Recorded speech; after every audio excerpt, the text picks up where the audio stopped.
Welcome back, everyone, to another edition of The Lost Warriors.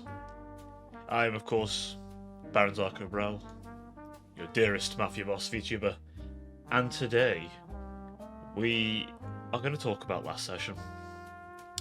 So, last session then. What did we do? What happened? Did they die? I'm going to make a spoiler right now. No, they lived. I am as disappointed as you are. I didn't kill them. They didn't make a very dangerous decision today. Well, they did, but not the one you thought perhaps they were going to make.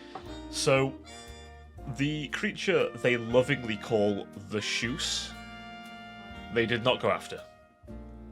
They decided the Shoose could be left alone. So it was. Except the part where they... Well, I'll get to it. So, it all started after a last session. The boat, which was a sky vessel, a one-way trip. To explain a bit of lore behind them, sky vessels can be crafted through various means in my setting.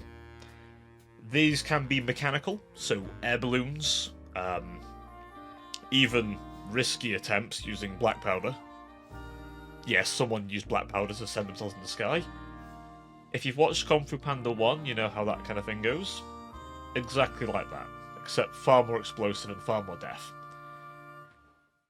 This was more mystical. I didn't mention it at the time, but everything would have been made out of a very particular wood, very particular time of year, and suffused with magic. To lighten the vessel to the point where it could float, to point, and the sails where it could carry it aloft. This boat had 3 sails, 1 primary and 2 controls, to help direct it basically. The party, after a break, to heal up, level up, and, you know, because yes, they level up, I'm nice sometimes. I'm a good DM. I'm a real nice DM. I promise. But what we did, or what they did, should I say, is climb to the top of the husk. After a bit of debate, they were going to try and climb the spire, but they eyeballed it up and realised, okay, we probably can't do that. Because you weren't walking that thing through the stairs, and there's no lift. So, they took flight. Surprisingly successfully, actually. They flew higher and higher over the storm that was hitting the region, until they were above the storm, high in the air, where they could see almost to the other end of the continent. They could see the end of their journey. It was still a long way away. And across they flew, past Vtuber Valley. You may remember Vtuber Valley. Once a settlement, now a desolate wasteland ruled over by the dead and the Dispoiler, or the Shoose as they call it. Editing me, hopefully you will put another picture of the beloved Shoose, just to, you know, help the good folks remember what it looks like. It's a cute creature, I'm sure you'll agree. Look at it. Do you want to boop it on the snoot? It's adorable. Now, Asaran and Rak did pop some shots off at it. It then began to scream at them, and scream louder and louder, riling up the storm. It's a powerful creature. After a bit of wrangling, the boat was resecured, and they very nearly, well, I'll put it this way, if they hadn't been so lucky, well, I prepared a fight with it. I've started it. So, you know, I'll leave that there. I had a map and everything. Well, it's okay. My players are spared this time. This time. They flew into Nemen. Nemen, as I probably mentioned before, is a warrior kingdom. Heavy use of slavery, though. I would stress, this place is not meant to be a good place at all, nor did I intend it to be. It is the extremes of a warrior culture. A people who can no longer do their own infrastructure. farming. You might say, well, how did it get this way? Pragmatism, arrogance, and neglect of basic education. The ruling class deemed that the Nemenite people, as they came to be known, were simply too good to have to do any manual labour. Maybe siegecraft might be the exception, but generally speaking, their people were warriors first. Priests, indeed, as well. But labourers? No, no, no. They preyed on the weak.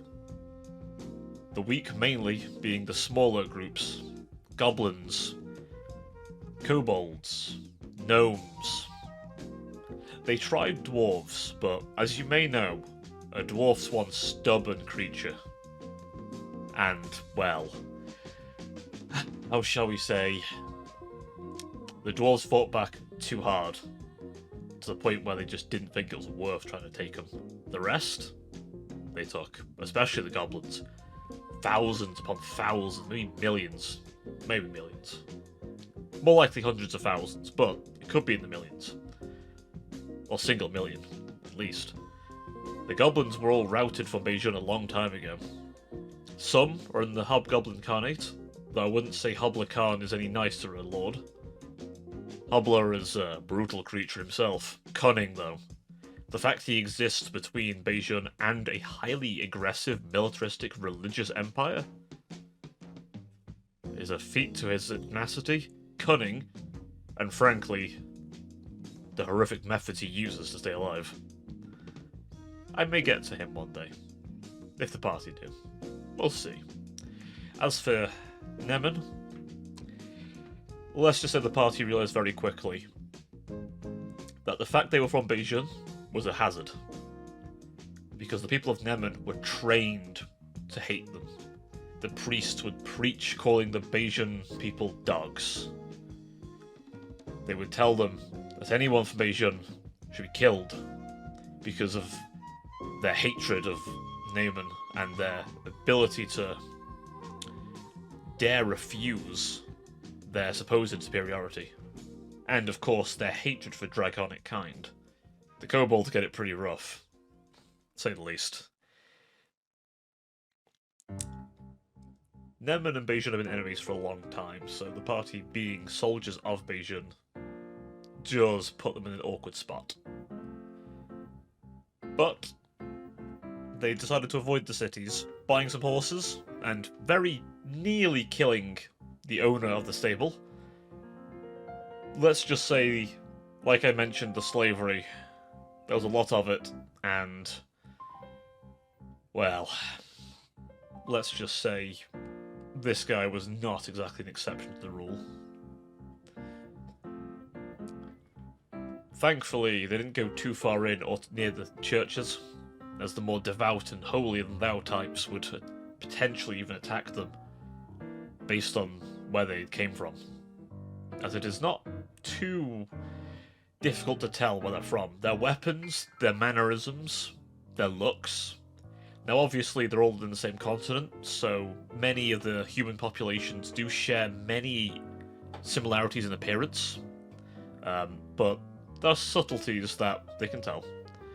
The mannerisms and the weaponry in particular is the big one. And the items of clothing to a point, though the samurai-esque attire, they could be scavenged, technically, but it's very Beijing. Beijing is very China, Asia, Korea coded, so if you've got a lot of those aesthetics together, you've got a rough idea. Nemen is probably closer to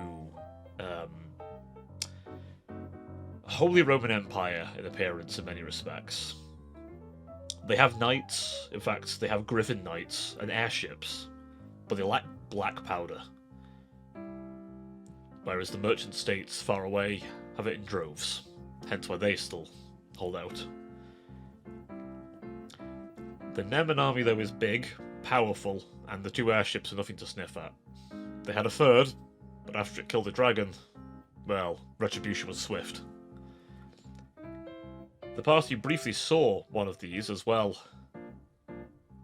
They didn't land in Nemen peacefully. No, I perhaps missed this, but a griffin rider took them from the sky, dropped them, and swooped in to check out the wreckage. Thankfully, the party swiftly found a way to survive the crash and hide. Two of them would jump on the spare sail that was still going. The final one, wreck, was turned to gas.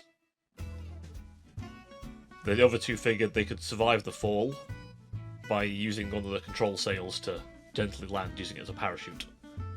Rack, however, was far too heavy in his armour and it would take too long, so gaseous form was utilised. My players know how to live, let's put it that way. That's one thing I will always say about my players, they find ways. It's very rare they don't. So, when the group landed, obviously, horses collected, and Shoose avoided. They headed north. Why, you might ask? Well, they received a message. The shipment of money for their lord was being held up in the north, in a city known as Tidja. It's a northern city, quite far away from where they landed. But north they had to go, and simply put, they needed their lord's funds to help get the trip, and also potentially to fund their vengeance. Now, they spent a few days travelling, avoiding some of the worst of it, the markets, and poor little Ren is obviously at risk of being taken and sold in, so they did their best, hiding their features if needed to sneak in and avoid any concern or, shall we say, the more devout and holier types finding them. After that, and with a lot of bullets purchased in Asaran's case, much of their money had been sank into this. The horses were cost them a fine penny as well, so they were looking pretty shoddy for money. But they got to the capital of Nemen. Now, Nemen was on the way, they were going to go round it. However, they were stopped. The Griffin Knights from before found them. But instead of killing them, they demanded they enter the city and take part in the festivities. You might question this, and well, the party were going to learn that Nemenite culture, let's just say when they were allowed festivities, everyone in the capital and in the region of the capital is required to partake. Even those who normally do not have their own will, who normally must fend for themselves, or must, shall we say, work without pay. Yeah, work without pay might be the word. Slavery, yeah. Even the slaves were permitted to celebrate. Again, the culture demanded that all celebrate this holy day. Why so important? Well, it was the 27th year of their king's rule. King Theodore, as he was often known, lovingly, by his people, was often a righteous, mighty ruler. But he hadn't been seen for some time. Only body doubles, allegedly, though no one could prove it. But other than those sightings, he'd never been seen. And the party would soon find out why. For you see, while they were there, they enjoyed the hospitality for most of the day until an individual approached them. And it's at this point I'll make a slight addendum. This individual did not provide his name, but he was part of the Nemenite Senate. Now, if you're thinking Roman Senate, well done. You've been keeping you've been following my insanity. And, well, let's just say the Nemenite Senate has many parties that think the king is no longer fit to rule based on evidence they've received. For you see, there is a dark secret to Nemen. They say their king has become mad. Their king has become like a beast. A raving lunatic, bloated and swelling with unknowable power. But most importantly, insanity. As such, this individual came to the party asking for one thing: kill the king. The party were being asked to commit a regicide, and then false flag it against a different faction. He initially suggested Beijing, but the party were quite keen to put it on the Khanate, the Cainites, or any other group that wasn't them or theirs. They were promised the money, they were promised safety in leaving, and amnesty, so there's some respect. But the party, despite not trusting them, did, well, after he was out of earshot, say they were going to do it, and were left a means of contacting him. Now I'd like to just give you a little bit more detail as to what's going on there. The party essentially have stumbled into a very long plot to kill the king. This plot started after the king had allegedly been dabbling in, how shall we say, less savoury religious activity. It is said that after felling a great beast with the head, or the skull rather, of a deer or moose-like creature, the king donned the skull and had a vision. A leering god told him that he must consume the flesh of man, grow in strength, and bide his time. And then he would be given enlightenment and divinity. At least so he claims. This is most likely a delusion, but some say it's the beast. It's not its usual MO, however. It normally doesn't get involved. The madness is just a side effect. But, well, this creature is not stupid. Maybe it learned. Or maybe he's just delusional. What isn't delusion is the king's sudden bulking and power. And as the party will soon find out, he is no weak, frail lunatic, but a titan, a creature of great power and great delusion. Maybe the party will pity him, but they must kill him nonetheless. But that's for next time, dear viewers. So, I hope you enjoyed today's tale, and if you felt like you want to see more of these, please leave a like, and of course a subscribe if you would be so kind. It's a free thing after all, and it does make me feel good to see that number go up.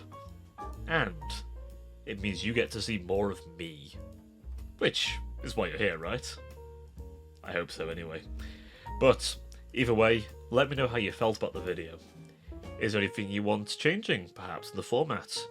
Maybe there's some editing tips that you know. God knows I could do with them. But, not that I edit as much as I should. But, anyway, thank you very much for listening, everyone. Bit of a shorter one today. But, next time, I expect to have far more to tell you. Till then, dear viewers, I will see you all next time. Ta-ta for now.